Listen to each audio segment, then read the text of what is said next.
आज आपका new chapter triangles है, चैप्टर 6 क्लास 10 चैप्टर 6 ट्रायंगल्स है। तो इसमें आपका सबसे पहले सिमिलर की बात होगी। तो यहाँ पर सिमिलर की बात होगी, तो जरा देखिए आप, ये आपका लिखा हुआ है इसमें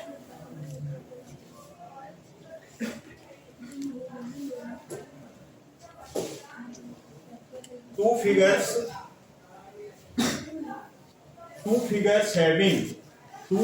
having the same shape and same shape।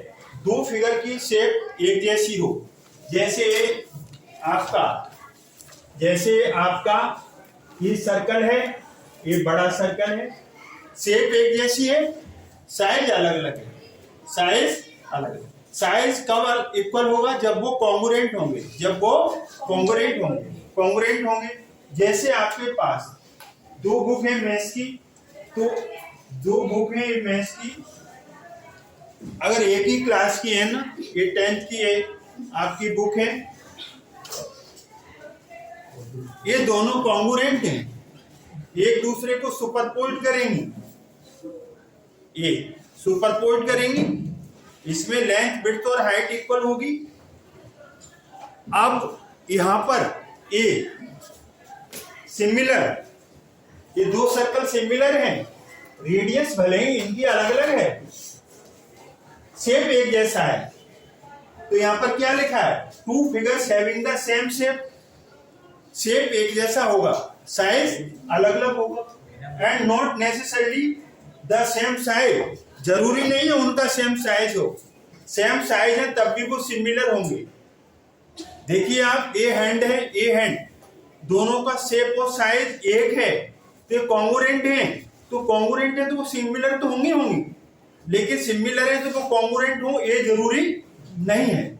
तो अब हमने देखा यहाँ पर कि ये सर्कल है, कितने भी ले लो, ऑल सर्कल्स ये क्या होंगे? All circles are similar. इसमें क्या आएगा? ऑल सर्कल्स आर सिमिलर क्यों है? क्यों? उनके शेप एक जैसे हैं। ये सारी हमारी फिंगर सिमिलर हैं क्योंकि इनके साइज अलग अलग है लेकिन शेप एक जैसी है, तो ये सिमिलर है। आगे वो क्या कहते हैं? Two figures having the same shape and not necessarily the same size are called similar figures in the particular. ये आपका कंक्लूजन आया। अब जैसे आप ये देखिए, सर्कल की बात हो गई, ऐसे ही हम कोई ट्रायंगल ले लें, तो ये ट्रायंगल और ये बड़ा ट्रायंगल है, इससे ये दोनों सिमिलर हैं। कैसे ये सिमिलर? क्योंकि उनका शेप एक जैसा है, एक जैसा शेप है। अब हम कोई रेक्टेंगल ले लें, ये स्क्वायर ले लिया, ये छोटा स्क्वायर है, ये बड़ा स्क्वायर है। ऑल स्क्वायर कैसे आ जाएंगे बोलो? ऑल ट्रायंगल्स कैसे आ गए? ऑल ट्रायंगल सिमिलर आ गए। ऑल स्क्वायर्स कैसे आ जाएंगे? ऑल स्क्वायर्स सिमिलर, और रेक्टेंगल भी आ जाएंगे। तो हमने क्या कंक्लूजन निकाला कि इसमें उनका शेप एक जैसा होगा, तो वो सिमिलर होंगे। Have you got it? और साइज, शेप और साइज दोनों इक्वल आ गए तो वो कॉन्ग्रुएंट आएंगे। सिमिलर का साइन ऐसे होता है और कॉन्ग्रुएंसी का कैसे होता है? इक्वल टू और लहराता हुआ एस, ये कॉन्ग्रुएंसी का है। कॉन्ग्रुएंसी आपने उसमें पढ़ी हुई है 9th क्लास में। अब हम मूव करते हैं आगे। देखिए इसमें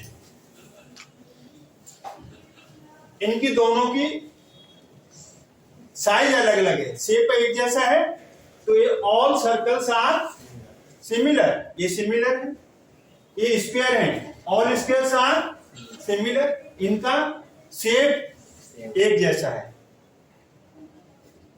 साइज अलग अलग है। दीज ट्रायंगल्स आर सिमिलर, उनका शेप एक जैसा है। अगर हमने ऐसे बना दिया, एक ट्रायंगल ऐसे ले लिया और एक ट्रायंगल ऐसे ले लिया, ये सिमिलर नहीं है क्योंकि उनका शेप एक जैसा नहीं। तो ये समझ में आ गया? आया ना? तो यहां पर देखा कि all circles are similar, all squares are similar, all triangles are similar. उनका जैसे एक्यूट एंगल ट्रायंगल है, राइट एंगल है तो राइट एंगल की लेंगे, ये राइट एंगल ट्रायंगल की बात होगी, किसकी बात होगी, राइट एंगल, इनका शेप एक जैसा है। ऑल राइट एंड ट्रायंगल्स ये इक्विलेटरल की बात कर रहे हैं।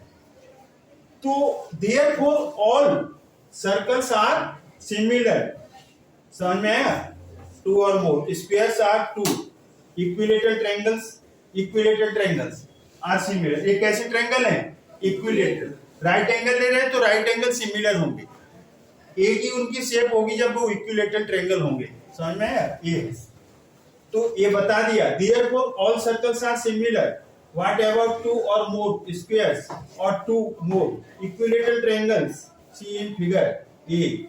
Observe the case of circles here also all spheres are similar and all equilateral triangles are similar। equilateral की बात हो रही है, समझ में आया। From the above we can say that all congruent figures are similar। ये मोस्ट इंपोर्टेंट चीज है, अगर कॉन्ग्रुएंट है तो वो क्या आएंगे, सिमिलर होंगे, क्या होंगे, all congruent. All similar figures congruent हो या ना हो ये कोई गारंटी नहीं, लेकिन all congruent figures will be always similar, ये यहां इसकी गारंटी। नेक्स्ट इंट्रोडक्शन यहाँ, two polygons of the same number of sides are similar. Polygons का मतलब क्या है, पॉलीगन्स आपका ट्रायंगल भी हो सकता है, 4 साइड वाला भी हो सकता है, 5 साइड वाला पेंटागन हो सकता है, ये सब पॉलीगन्स है। मिनिमम 3 साइड्स होनी चाहिए, क्लोज्ड फिगर होनी चाहिए।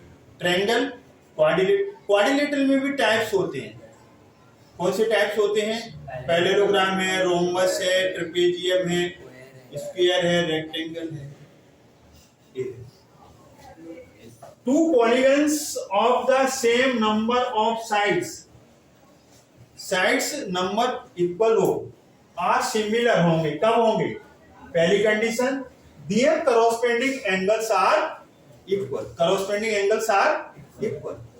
अब two polygons of the same number of sides, जैसे आपने एक ट्रायंगल ले लिया और इधर भी एक ट्रायंगल ले लिया, इसका नाम ए बी सी, इसका D E F. Have you got it, we have two triangles, smallest polygon है, हम ट्रायंगल की इसमें स्टडी करेंगे। ये पॉलीगन है, two polygons of the same number of sides are similar if क्या if बार बार कह रहे हो, their corresponding angles are equal। corresponding a के ऊपर कौन आएगा, d, a is equal to d, और b के ऊपर कौन आएगा, e, angle b is equal to angle e, और c के ऊपर कौन आएगा, f आएगा, angle c is equal to angle f। ये कॉरस्पॉन्डिंग हो गया ना, क्या हो गया, there corresponding angles are equal if then या इट इंप्लाइज, क्या होगा, triangle ABC is similar triangle DEF. Have you got it, first equal to first, second equal to second arc, ये 3 आर्क कॉरस्पॉन्डिंग, संगत, इसकी फिंगर कॉरस्पॉन्डिंग ए, इसका ए, इसका ए, इसका ए, corresponding, संगत, साथी, एक जैसा इसका। तो इस पे सुपरपोज करो, ए के ऊपर डी, बी के ऊपर ई, सी के ऊपर। अगर ये तीनों एंगल इक्वल आ गए तो दोनों ट्रायंगल कैसे हो जाएंगे, सिमिलर। और इसका 22% भी होता है। 22% का मतलब अगर वो सिमिलर है तो उनके कॉरस्पॉन्डिंग एंगल्स इक्वल होंगे। इसको क्या बोलते हैं, इसको बोलेंगे ए similarity criteria, similarity A. Triple A, my brother, triple A होगा तब भी चलेगा, डबल ए होगा तब भी चलेगा। ट्रिपल ए होगा तब भी चलेगा, डबल ए होगा तब भी चलेगा। किसी ट्रायंगल के दो एंगल इक्वल है तो तीसरा तो अपने आप इक्वल हो जाएगा। तो सिमिलरिटी क्राइटेरिया क्या हो गया? ए सिमिलरिटी, ट्रिपल ए बोलो या डबल। क्या मीनिंग है इसका? करस्पॉन्डिंग एंगल्स इक्वल हो जाएंगे। इसका 22 वर्षा भी होगा। 22 वर्षा में क्या हुआ? अगर वो सिमिलर है तो उनके करस्पॉन्डिंग एंगल से इक्वल है। अब हम their corresponding sides are in the same ratio, अगर उनकी साइड्स का रेशो सेम आ जाए, साइड्स का रेशो कैसा आ जाए? सेम आ जाए। समझ में आ रहा है कि नहीं आ रहा है? अब इसे यहां से आगे बढ़ते हैं।